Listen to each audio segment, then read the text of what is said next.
And here we go again with the creative parking. Good morning, everybody. So my apologies, I forgot to charge the GoPro for a couple of days. I've just been running so hard, I forgot to take it off the mount, put it up. We are in Cumbie, Texas, off of I-30.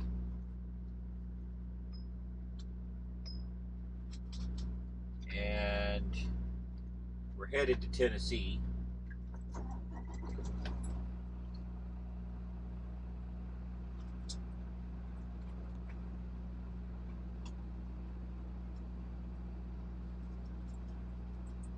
The weather down here is just hot.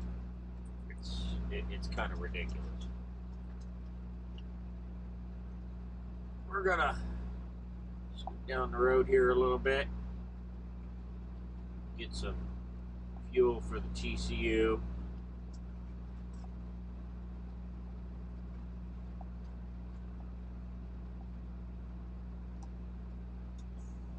Because it's running a little low.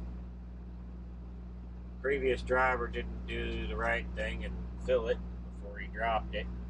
So I picked it up with like a half a tank. It's down below a quarter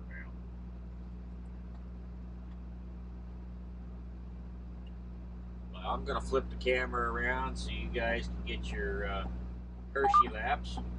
We'll go from there.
Good morning, everybody.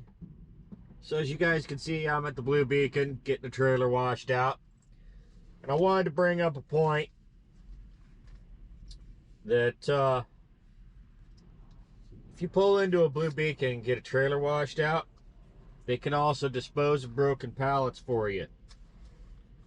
It's a $5 disposal fee, and it goes into a dumpster. It's taken care of for you. Your trailer's clean. There's no need to be dumping it in the back of a truck stop parking lot or at a rest area or parking area. Be a professional. Do it the right way. And help everybody clean up the industry because it's already a mess.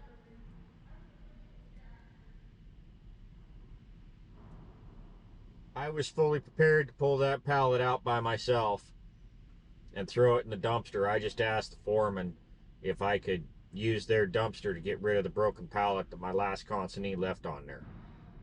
He told me they'd take care of it. My trailer gets clean, I get rid of the pallet, and I'm not littering. That's the professional way to do it.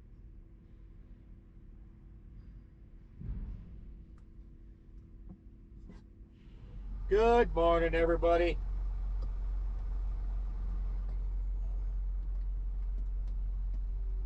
I overslept this morning, thus I'm getting a later start than normal. We are at Johnson's Corner in basically Fort Collins, Colorado. It's where I slept last night.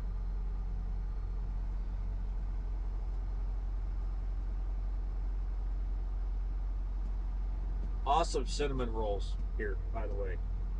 If you haven't had a Johnson's Corner cinnamon roll, make a point to stop. It's awesome. The food at the diner is pretty good too. Turn left, then turn left. Alright, now that we're back en route,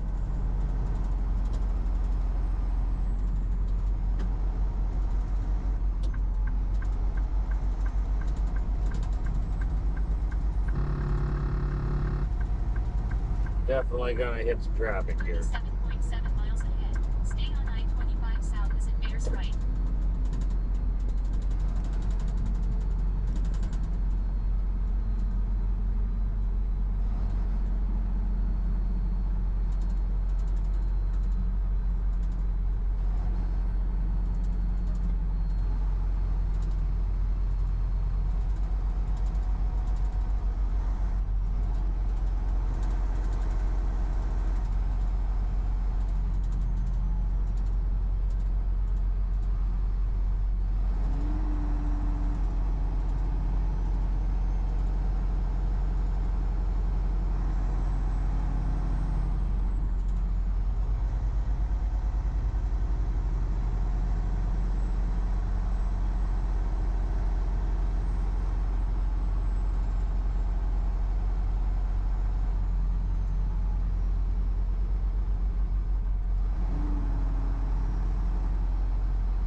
Yep, that was legal.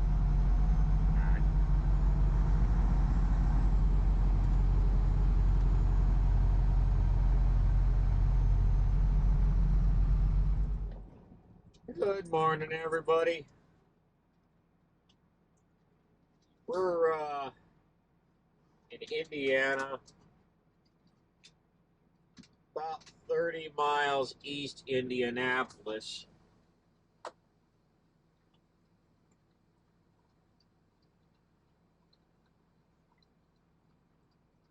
Not much has been going on, so I haven't really been running the camera this week. We've just been running all over the place. But the big thing today is fog. As you can So, as you can see, it's a little soupy out. Biggest thing with fog, slow down, open up your following distance. You have limited visibility.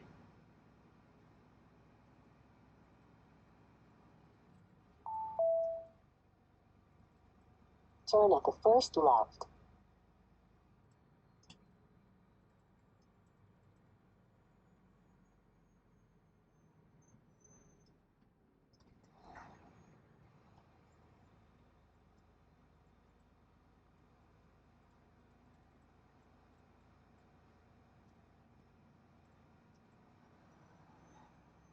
It doesn't seem that bad when you're in the parking lot with all the lights, but once you get out of here,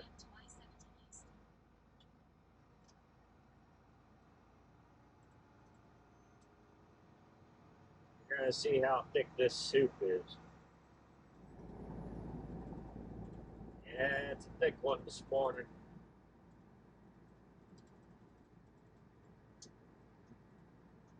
Nothing I haven't done before, but never fun. Especially not fun when you come across a vehicle that has no tail lights. Good afternoon, everybody. So I wanted to show a little bit of a problem I got here. This left front inner tire. Nope, not left front. Left rear. Is bald. As you can see, there are cords showing here.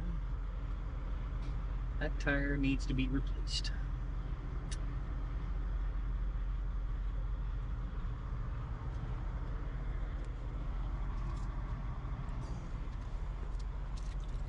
Even worse back here.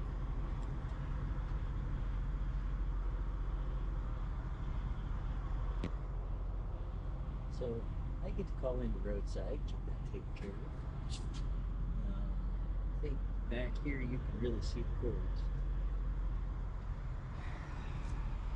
I picked it up like that. So I brought it over here to a travel center. I'm shutting down for the night. And then I get to call roadside and get a new tire. Good morning, everybody. So yesterday I mentioned that I had a tire that needed to be replaced.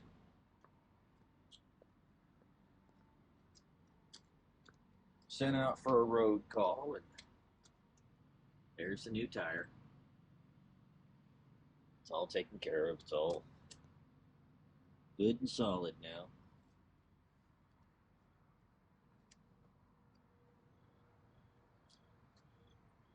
Took him about 30 minutes to fix.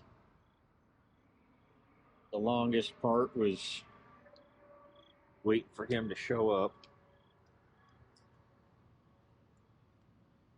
But I planned for that.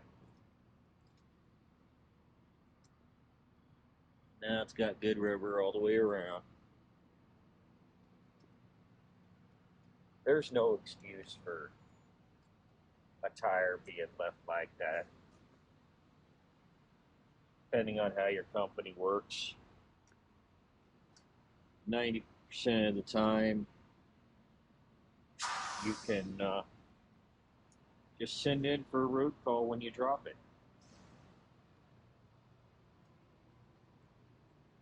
And it gets taken care of for the next driver before it's a problem. And now, for the other part of my challenge, the creating parking fiasco here next to the scale.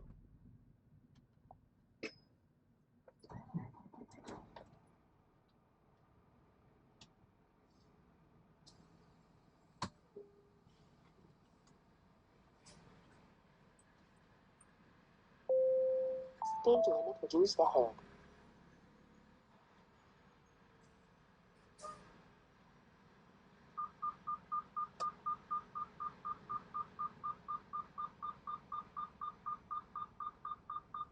While I had you off camera, I did a brake test.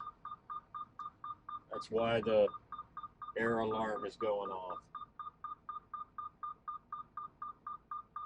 It'll shut off here in a minute.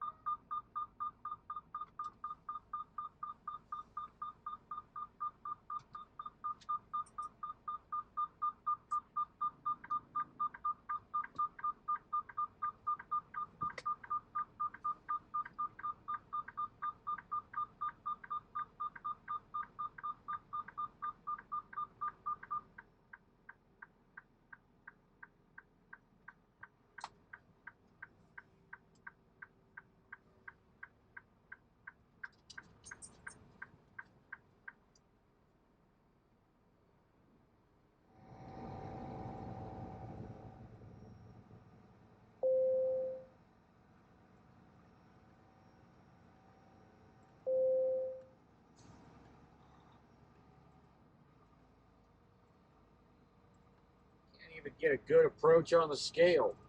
Good grief.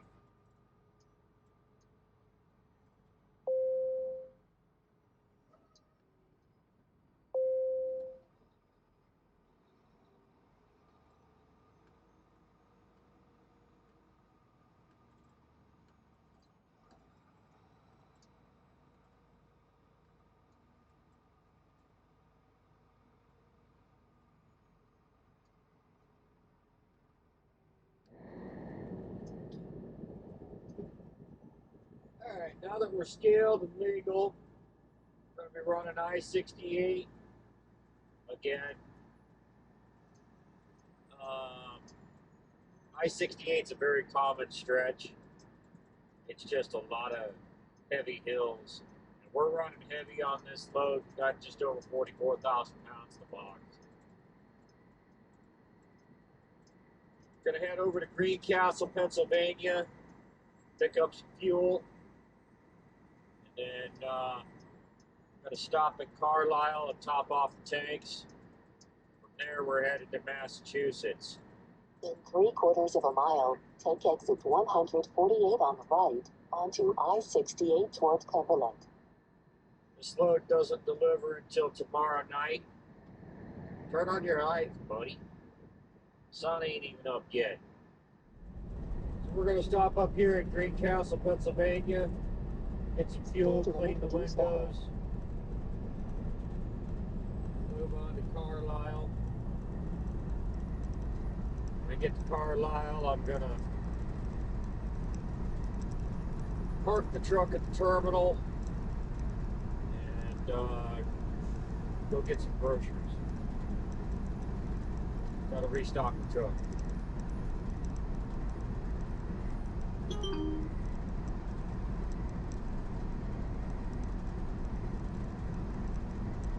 Sounds like Jess just left for work. Good morning, everybody. So we're in Clinton, New Jersey. It's about 3:45 in the afternoon. We're 235 miles from the delivery in Massachusetts. And my appointment's not until 11:30 tonight, so I had to kill time. We're gonna roll over here to Pilot.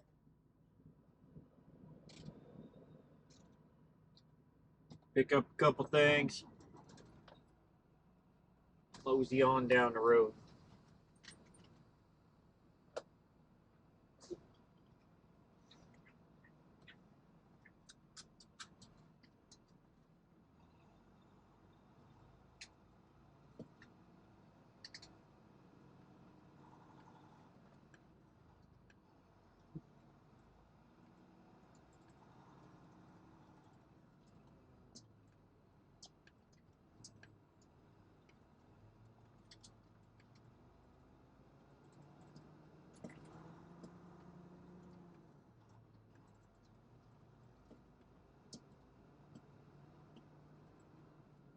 This is gonna get a little rough.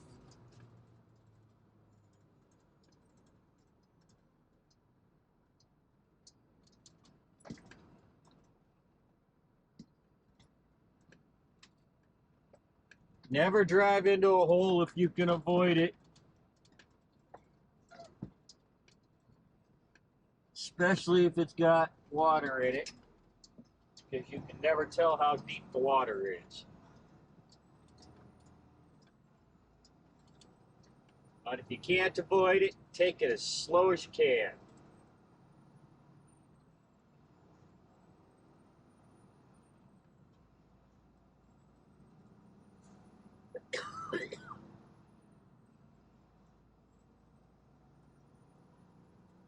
In 3/4 of a mile, turn right.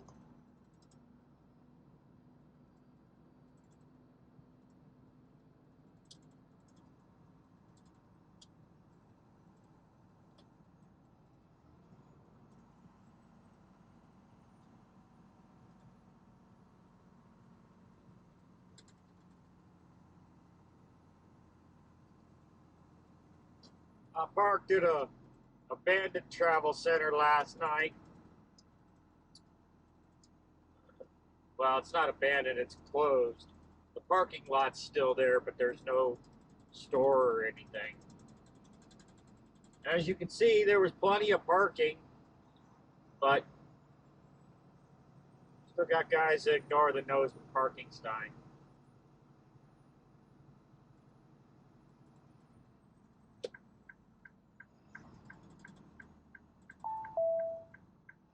Turn right.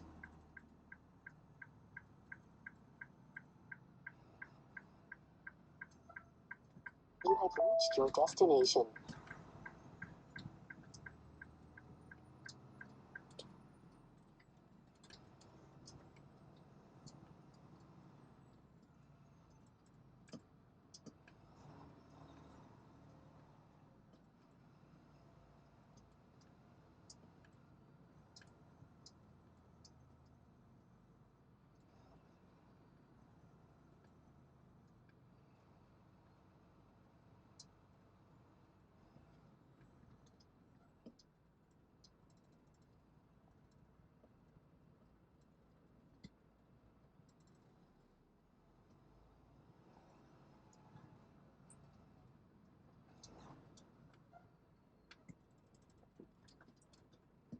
Speed limit reduced ahead.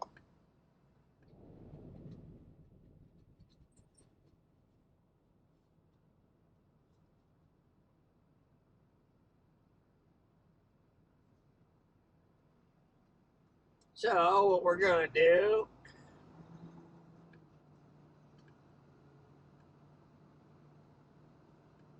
is loop around here.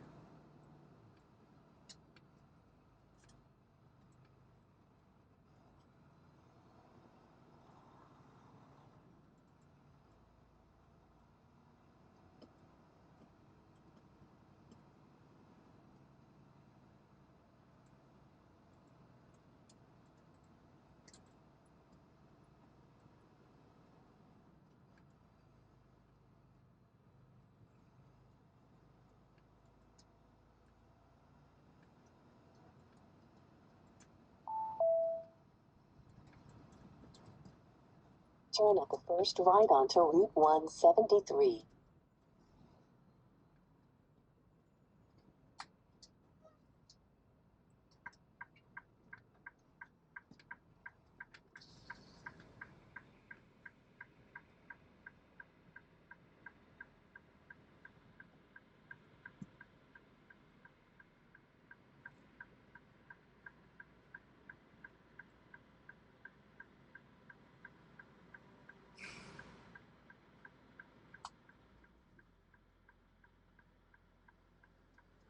Heaven forbid you read a fucking sign.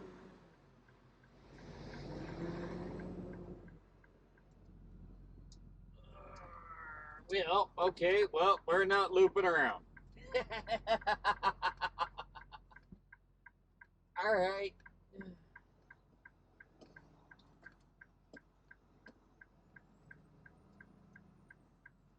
I was just gonna loop around, but can't. Turn at the first left onto Charlestown Road.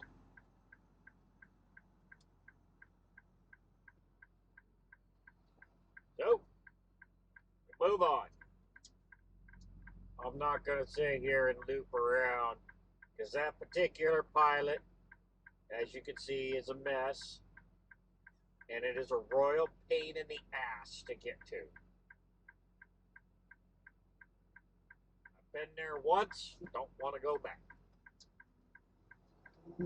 I only went there to pick up some cigarettes. And when that failed, well, we'll move on. I'll be a little more grumpy for a little bit.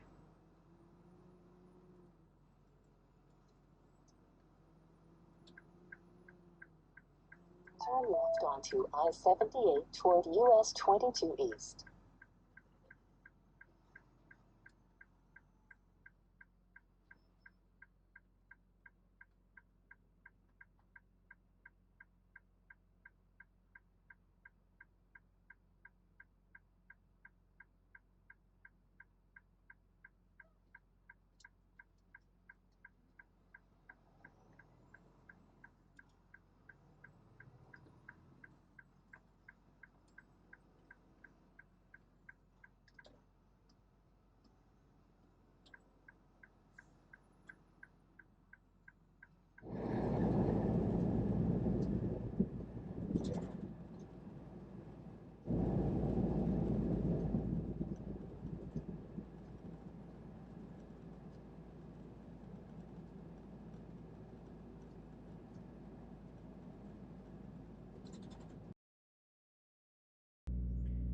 I have made mention of these tail light incidents over and over again, and I will continue to highlight them. And the reason is because it is a huge safety issue. People rely on the automatic headlight switch to do everything for them. And they never take 5 minutes a week to walk around and make sure all of their lights are working. Both headlights, all of your turn signals, your fog lights, your daytime running lights, your hazards, your brake lights. Brake lights are easy to check. If you're alone, set up a camera across the street, pointing at your car, and press the brakes with a video recording. Or ask a family member or a friend to come out and spend 10 seconds pressing on a brake pedal.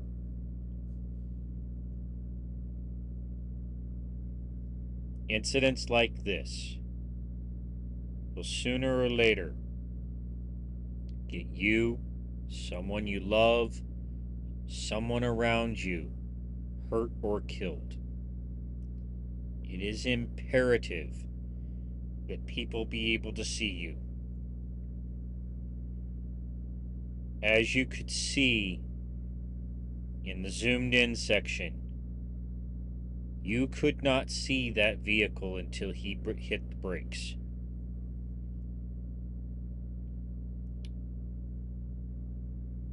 He was less than 200 feet ahead of me. I know the camera doesn't look like he was that close, but he was. He was outside my headlight range, but he was right there. I followed him for 2.5 hours like that. I flashed him, I honked at him. Other motorists flashed at him and honked at him. Never once pulled over. Never once stopped to check it. Just kept driving. Absolutely ignorant of what was going on around him.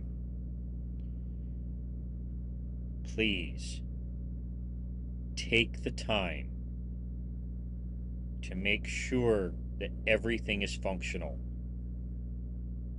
I'm begging you. And here we go again with the creative parking.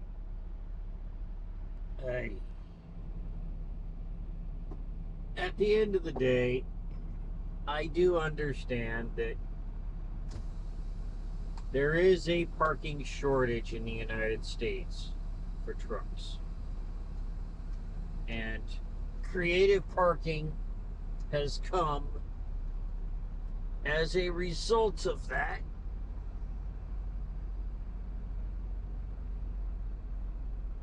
But